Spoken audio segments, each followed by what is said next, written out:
Hi everyone, this is Belinda Randolph, and I just wanted to share with you Wendy's report on diversity, equity, and inclusion.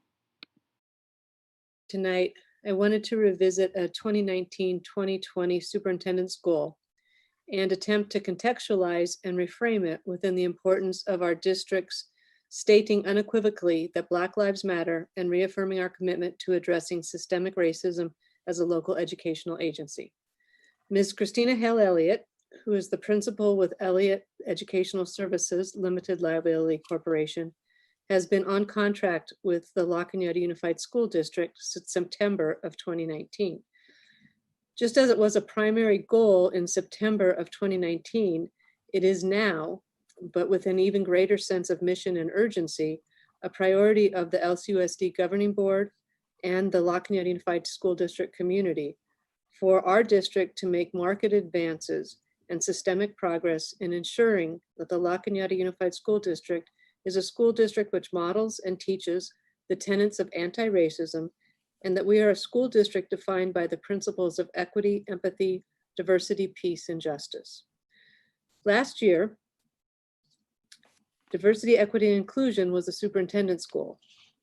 And I thought I would take just a minute to refresh people's memory about what the goal stated. It read, the superintendent shall work with the governing board and the leadership team to hire a diversity, equity, and inclusion consultant for the 2019-2020 school year. The superintendent shall ensure that the following outcomes are met: a needs assessment and action research within the district to determine the policies, programs, trainings, and services will be developed and offered. The superintendent shall promote and sustain equity, inclusion, and diversity trainings and programs, strengthen the educational environment, and enhance a district culture which emphasizes personal growth, academic excellence, and core values of inclusion, wellness, and empathy. It also stated that it was a priority to identify where the future coordination and oversight of these responsibilities would remain within the district administration once the independent service contract with this consultant came to a close. As a district, we took many actions this year to realize this goal. However, I recognize openly that our work is just beginning and that it is far more imperative, given this moment in history, that we embrace this as a priority, especially as our world, our nation, and our community have collectively identified that we must affirm and commit to the safety and well-being of Black people. We must combat hate and crimes and institutional racism, and we must systemically deliver an education free from discrimination. So the purpose of my report this evening is to give you a review of what we have done and to preview our next steps going into the 2020-2021 school year. So our first slide, Jamie, is that we set out this year and we met with all stakeholders, our teacher groups, our staffs, we met with our parent groups and with certain focus groups of students. And we wanted to develop LCUSD, a commitment statement, and also the corresponding definitions for diversity, equity, and inclusion.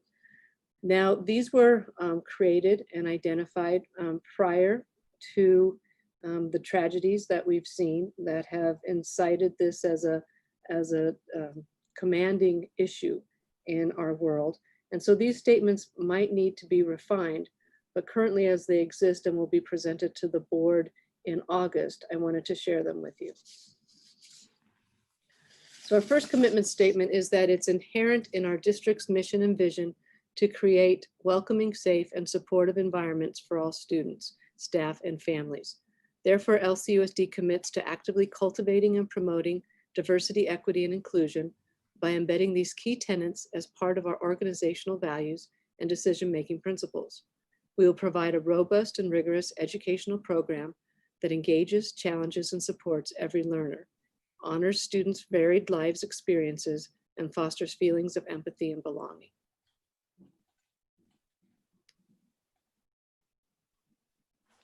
In addition to these to the general commitment statement, we've identified for our district the definitions that we would adhere to for diversity, for equity, and for inclusion. Under diversity, LCUSD defines diversity as the array of differences which exist between people, on a personal as well as organizational level. Those differences include, but are not limited to, race, ethnicity, gender identity, sexual orientation, language, socioeconomic class. There is an error there. It should be ability. That was something that was suggested and revised. Ability, religion, age, and political beliefs. Our definition for equity is that equity is recognized by LCUSD as a system of fair treatment, opportunities, and outcomes for students, staff, and families. It entails the provision of resources, services, and instruction required for success based upon individuals' unique needs and circumstances. We acknowledge the inequities that have served as barriers for systemically marginalized groups and the need for continual analysis and action to prevent and remedy potential inequities. And finally, for equity, our definition as a district, for inclusion, our definition as a district is: inclusion is a sense of belonging and empathy for all, fostered by a welcoming climate of care. We recognize the shared responsibility across the LCUSD community to ensure that every member feels valued and respected, has equitable access and opportunities, and meaningfully contributes to and sees themselves reflected in the culture of the community. Our second area of progress this year was to develop and deliver family learning series presentations and district-wide teacher professional development. And these are the three offerings that were presented in LCUSD during the 2019-2020 school year. We had in November of 2019 a Cultivating Diversity, Equity, and Inclusion family learning series, which was well intended and marked the kickoff of this initiative and priority for the district. We followed that up with a family learning series entitled Talking with Young Children About Race, Kindergarten Teachers Professional Development. There was a professional development for our kindergarten teachers. That was followed by the same learning series presentation for families, an evening presentation on January of 2020. And then elementary teachers, counselors, and administrators had the session as a professional development opportunity in February. And finally, and we were very proud that we were able to administer this professional development opportunity district-wide prior to our school facility closures. The presentation was entitled Creating Diverse, Equitable, and Inclusive Learning Spaces. It was an introduction, and it was provided to all district teachers and pupil personnel as a PD across the district. And that took place in February and March. Wanted to then talk to you briefly about next steps. And these are just for the public to see the opening slides of all three of our presentations. Next steps, one of the chief deliverables this year in our work with Christina Hale-Elliott was to conduct a diversity, equity, and inclusion strengths and needs assessment report. Ms. Hale-Elliott had this completed in April, actually in March, with some minor revisions that were finished in early April. However, with the school facility closures, we felt that it was imperative that we hold off on the report in order to really give it the priority attention that it so deserved. We, in consultation with the governing board, have determined that we will open the school year presenting this report to the board and to the public. It will be presented on August 11th, and we invite people to come learn about this in-depth study. It's over 40 pages long. It's research-based. It has a roadmap specifically identified for LCUSD as an organization. Ms. Hale-Elliott has identified 20 areas of strength and 22 areas specifically for growth. Sorry, Jamie, just back up for 1 second. A fourth next step is she's prepared for us a report entitled DEI Recommendations for Sustainability. The importance of this report is that it will allow us to look at, and I have a copy of it here, but it is a comprehensive report that really allows us to identify key areas and look to how we can make gains and progress in those areas by analyzing recommended steps, identifying which areas for growth these steps leverage, and then the assets that it will take in order to bring the outcomes to fruition.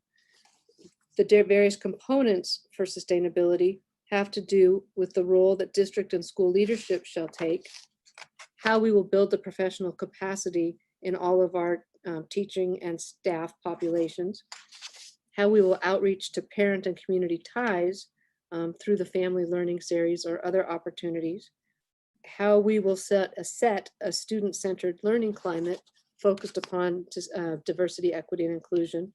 And there's an area called instructional guidance, the lead item of which might be of interest to many is to analyze curricular materials to determine the extent to which they align with the district's commitment to and vision for DEI. So these two documents are critical in sort of our kicking off the 2020-2021 school year, and are really in-depth analysis for us to begin our work and continue that which was started last school year. Other next steps that I wanted to just briefly comment on, as prior to our school facility closures, we were prepared to launch a district-wide initiative for students. It was called Speak Up at School, How to Respond to Everyday Stereotypes and Biases. And this is one example of the work that we will be doing with students. All of this work will be developmentally appropriate. It will be site-specific as well as some district initiatives. But we really want to engage our students through workshops, trainings, and discussion forums to make sure that they feel like they have the education, the tools, and all of the capacity that they need in order to really engender a culture and a climate of care that focuses upon diversity, equity, and inclusion at LCUSD. Going forward, we will still work with Ms. Hale Elliott as our consultant, but our ultimate goal is to house the work in the Ed Services Department. We feel like it's critical that this is embedded in our approach to curriculum and instruction, to our approach with personnel services, programs and services. We want to make sure that there's an equity component so that it's working with our special needs populations, our English language learner populations, and all of that work is typically housed in Ed Services. So under the direction of Anna E. Swen and her department and with the principals, we will continue to build upon our infrastructure to make this priority a reality. And then another step is that all of these DEI resources will be curated on a distinct page of the website. It's already live. We're beginning to grow and cultivate the resources. And we ask that we would invite the community to take a look on the LCUSD website for these resources. So finally, I would just like to say that these are our initial steps. A systemic change requires a systemic approach. As Ms. Hale Elliott's recommendations for sustainability indicate, the work must be addressed by district and school leadership. It must expand the professional capacity of our teachers and staff. It must provide education and outreach to our parents and our community ties, and it must embed itself in our student-centered learning climate. It must reach out to our instructional guidance, requiring a review and analysis of our curricular materials so that it's a comprehensive and it's developed in a meaningful way. Finally, I'm hoping that this typo got corrected. Jamie, I was looking at it right before the meeting. Good, it did. The work must be strategic, intentional, and sustainable. It is really important that we all recognize that it's not performative, it's not surface, and it will be exacting. It takes commitment, and all of this superintendent's report was designed to publicly make the statement that you have my unwavering commitment, as our entire leadership team joins me, and I know our governing board does as well. It's a commitment to our teachers, our students, our staff, our parents, and our extended community partners. And so this work is ongoing and it's continuous, and it's something that we commit to in perpetuity. So thank you.